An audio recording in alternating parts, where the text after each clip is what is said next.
سہیل آفریدی صاحب کہتے ہیں کہ آج سے 3 سال پہلے اسی تاریخ پر پاکستان اور پاکستانیوں کے لیے جس عظیم انسان نے سب کچھ قربان کر دیا اسی عمران خان صاحب کی جان لینے کی کوشش کی گئی تھی.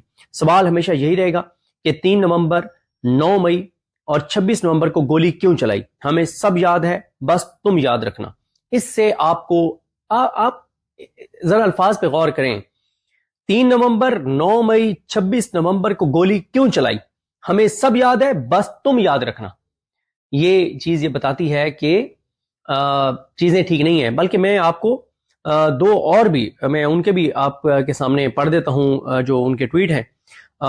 ایک وہ بھی ہے اس کا، ایک جو آئی ایس ایف کے جو صدر ہیں امجد، ان کا ایک ٹویٹ ہے، اور ایک جو ہے وہ ایک اور بھی ٹویٹ ہے. اس سے ذرا آپ کو نا اس وقت پی ٹی آئی کے اندر جو نوجوان قیادت ہے، چاہے وہ آئی ایس ایف کی ہے، چاہے وہ یوتھ کی ہے، چاہے وہ کے پی کے کی ہے، ان کی آپ کو پتہ چلتا ہے کہ ان کے سینٹیمنٹس کیا ہیں اور وہ چیزوں کو کس طرف لے کر جا رہے ہیں.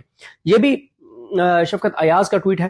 وہ کہتے ہیں کہ ہم کچھ نہیں بھولے، عمران خان پر قاتلانہ حملہ کروانے والوں، عرشہ شریف اور ضلع شاہ کو شہید کرنے والوں، 26 نومبر اور سانحہ مرید کے سب کا حساب لیں گے انشاءاللہ، اور وہ وقت دور نہیں ہے. پھر اسی طرح سے یہ کہتے ہیں جو امجد ہیں، امجد خان، وہ یہ کہتے ہیں کہ بریگیڈیئر مصدق عباسی، یہ جو سابق یہاں پہ مشیر تھے اینٹی کرپشن کے خیبر پختونخوا میں، ان کے بارے میں لکھتے ہیں کہ بریگیڈیئر مصدق عباسی نے درست کہا ہے کہ وزیر آباد میں عمران خان پر حملہ کوئی حادثہ نہیں تھا، یہ پوری طرح سے منصوبہ بندی کے ساتھ کیا گیا قتل کا واضح منصوبہ تھا. جلد وہ وقت آنے والا ہے جب قاتلوں کو چھپنے کی جگہ نہیں ملے گی. اب آپ دیکھ، ارے کہنا کیا چاہتے ہو؟ سمجھ رہے